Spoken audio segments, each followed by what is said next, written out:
Social 7 Foundation presents Education Expo powered by IRC। Aurangabad region में और पूरे देश में हमने देखा है कि कोविड-19 के बाद लॉकडाउन के बाद जो है तो शिक्षण प्रणाली, शिक्षण संस्थाओं में शिक्षक हो या विद्यार्थी हो तो इनमें थोड़ी सी जो है तो कमी देखने में मिली है। थोड़ा सा इंटरेस्ट कम हुआ है, बच्चे थोड़ा गैप होने की वजह से शिक्षा क्षेत्र में थोड़े पिछड़े हैं और बहुत ज़्यादा ड्रॉप आउट भी देखने को मिला है इस सीज़न में, इन 2-3 सालों में। और वक्त की ज़रूरत भी थी कि कई अरसों से औरंगाबाद शहर में शिक्षा को लेकर कोई ऐसा मूवमेंट नहीं चलाया गया। स्कूल संस्थाएं अपनी जगह अपना काम कर रही हैं, लेकिन एक मास लेवल पर पब्लिक अवेयरनेस के लिए कोई भी शिक्षा क्षेत्र में कोई काम आमतौर पर देखने को नहीं मिला। तो वक्त की ज़रूरत भी है कि हमें नए तरीक़ों के लिए शिक्षा व्यवस्था में नए मेथड्स के बारे में सोचने की ज़रूरत है और मुआशरे को जो है एक नई नीति और एक नया अवेयरनेस क्रिएट करने की आवश्यकता हमें महसूस हुई। जैसे हम दिल्ली, बेंगलोर, मुंबई वगैरह में देखते हैं एजुकेशन को लेकर जिस तरह के आयोजन किए जाते हैं, वैसे आयोजन हमारे क्षेत्र में देखने को नहीं मिलते और उसी के मद्देनज़र हमने एजुकेशन एक्सपो 2022 का ये आयोजन किया है। और इसकी विशेषता ये है कि ये इंशाल्लाह महाराष्ट्र का ये पहला अपने किस्म का एजुकेशन एक्सपो होगा, जिसमें देश भर से हमने 30 से ज़्यादा प्रोमिनेंट पर्सनालिटीज़ को बुलाए हैं जो शिक्षा क्षेत्र में बड़े स्थानों पर काम कर रहे हैं, एक्सपर्ट्स हैं, शिक्षण तज्ञ हैं। और इन लोगों का 7 दिन के लिए आयोजन हमने किया गया है। इस एक्सपो में जो विशेषताएं हैं वो इस प्रकार से है कि ये जो पूरा एक्सपो है आम खास मैदान पर किया जाना है। इसमें एक नेशनल बुक फेयर होगा जिसमें भारत भर से 50 से ज़्यादा बुक पब्लिशर्स किताबों का यहाँ पर एग्जीबिशन करेंगे। उसके बाद हमने 50 से ज़्यादा एजुकेशनल कमर्शियल्स के लिए स्टॉल्स यहाँ पर रखी है। उसके बाद हमने कुछ इंस्टीट्यूट्स, ट्रेनिंग सेंटर्स और कॉलेजेस को हमने यहाँ पर इन्वाइट किया है, वो भी एग्जीबिटर्स के तौर पर आएंगे। इसके बाद हमने यहाँ पर एक 7 दिन का आउटडोर ऑडिटोरियम बनाया है जिसका नाम डॉक्टर रफ़ीक ज़करिया एडिटोरियम है।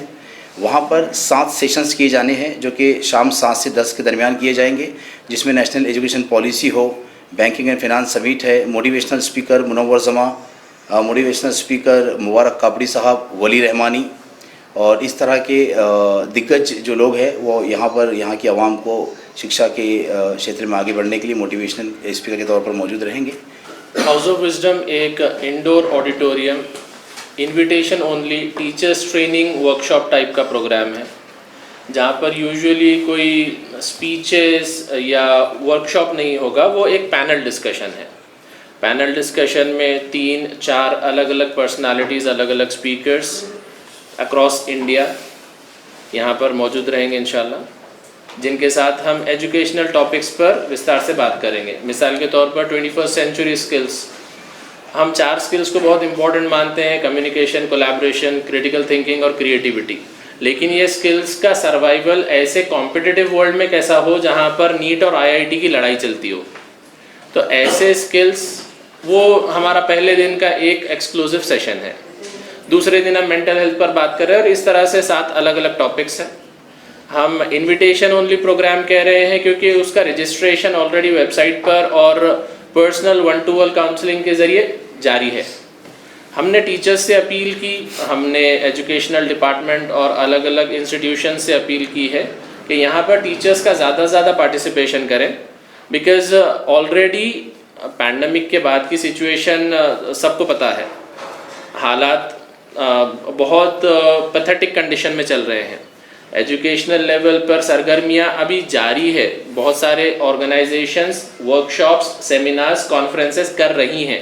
इसके बावजूद और बहुत सारे लोगों को आगे आना पड़ेगा। ऐसे कॉन्फ्रेंसेस रेगुलरली करने होंगे, ट्रेनिंग वर्कशॉप्स करते रहने होंगे, बिकॉज ये एक अपस्किलिंग का तरीका है। हमको अपना लेवल अप करना होगा ताकि अभी बच्चों का जो लेवल है उनको हम आगे बढ़ा सकें। तो ये एक इंडोर प्रोग्राम है जिसमें सारे टीचर्स ने शिरकत करना चाहिए। वी विल ऑल्सो सी कि इसको किस तरह से ऑनलाइन लाइव किया जाए IRC TV की मदद से। IRC जो है एजुकेशन के फील्ड में बहुत समय से या बहुत दिनों से वर्क कर रहा है और हम लोग जो है ऐसे एग्जीबिशंस पहले लगाते रहे जिसमें modern science, Quran and modern science, social issues, social जो इविल्स है, बुराइयाँ जो समाज में उसको कैसे निकाला जाए, कॉलेज के लिहाज से रैगिंग वगैरह और जो भी कॉलेज में छेड़छाड़ वगैरह होती है उसके ख़िलाफ़ क्या क्या क़वानीन हम बताते थे। जब एजुकेशन एक्सपो 2022 के बारे में पता चला तो हमने सोचा कि क्यों ना वो सारी एक्टिविटीज़ हमारी जो हम एवरी ईयर करते थे, लॉकडाउन के पहले 1 साल पहले से बंद है, वो अभी उसको फिर से रिन्यू किया जाए। हर साल तो ये किसी ना किसी जगह अलग अलग कॉलेजेस में होती थी, इस साल सोचा गया कि इस एक्सपो के अंदर उस एक्टिविटी को हम जोड़ देते हैं। और फिर हमने सोचा कि वो पूरा वहाँ रहेगा, तो वहाँ बेसिकली वहाँ कुछ मॉडल्स रहेंगे, चार्ट्स रहेंगे, स्टैंडीज़ रहेंगे, जिसमें मॉडर्न साइंस के बारे में बताया जाएगा और कुछ चीज़ें specifically Quran and modern science से रिलेटेड होंगी और बाकी सारी चीज़ें एजुकेशन से रिलेटेड बहरहाल होंगी। कुछ फिल्म्स वगैरह भी एजुकेशनल वहाँ बताई जाएंगी ताकि बच्चे मोटिवेट हो और वो शिक्षा के मैदान में, एजुकेशन की फील्ड में जो है आगे बढ़े।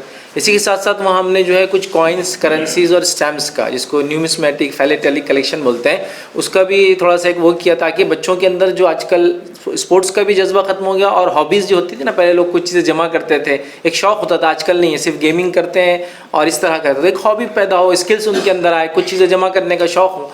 तो बहरहाल उसके लिए हमने कोशिश की कि ऐसा कुछ करें, तो इसमें हमने कॉइन्स है, करेंसीज़ है और मुख्तलिफ, मतलब जिसको कहेंगे 50 से 60 देशों की अलग अलग स्टैम्प्स, कॉइन्स और करेंसीज़ भी हमने रखी ताकि बच्चों के अंदर, और कुछ आर्टिफैक्ट्स भी ऐसे होंगे जो जिसको कहेंगे पुरानी कुछ चीज़ें जो देखने के लिए होंगी कि पहले ऐसा होता था, वो सब का भी कोशिश की। मकसद ये है कि एजुकेशन से नई पीढ़ी जो है जुड़े और इंटरनेट का वो एक लिमिटेड यूज़ करे जितना उनको ज़रूरत है और एजुकेशन फील्ड में बहरहाल वो मोटिवेट हो और आगे बढ़े। जैसे कि आपके सामने बात आई कि ये एजुकेशन एक्सपो जो है ये अपने आप में एक यूनिक एक्सपो है और इसका मकसद ना सिर्फ एजुकेशनल अवेयरनेस बढ़ाना है बल्कि इसके साथ हमको अपस्किलिंग करनी है, एक कॉम्पिटिटिव इन्वायरमेंट क्रिएट करना है कि एकेडमिक एजुकेशन के साथ साथ अपनी सलाहियतें भी बढ़ाई जा सके।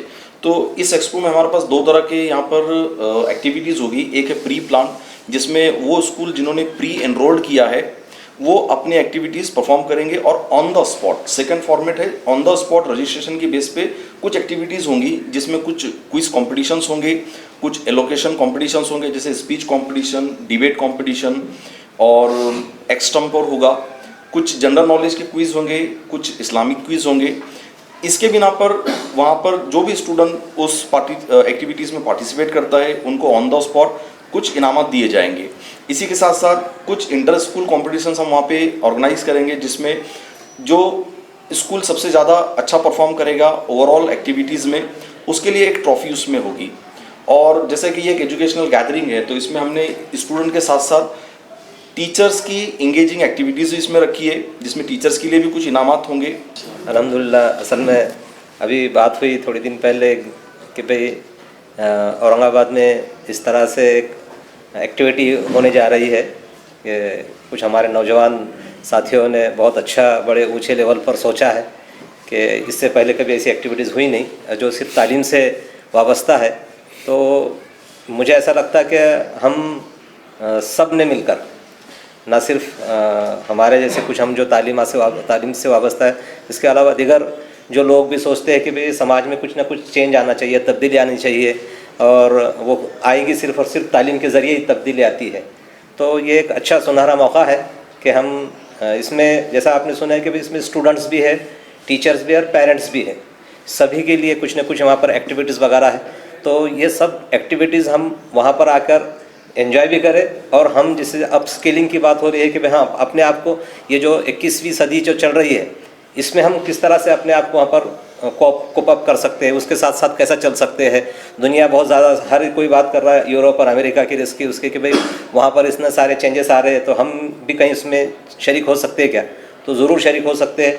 तो ये हमारे जो नौजवान लोगों ने आए इन्होंने कहा कि भाई हम इस तरह से, तो हमारा भी पूरा हमारे नेशनल उर्दू टीचर्स यूनियन जो है हम इसके साथ पूरा शाना बशाना इनके साथ मिलकर काम करेंगे।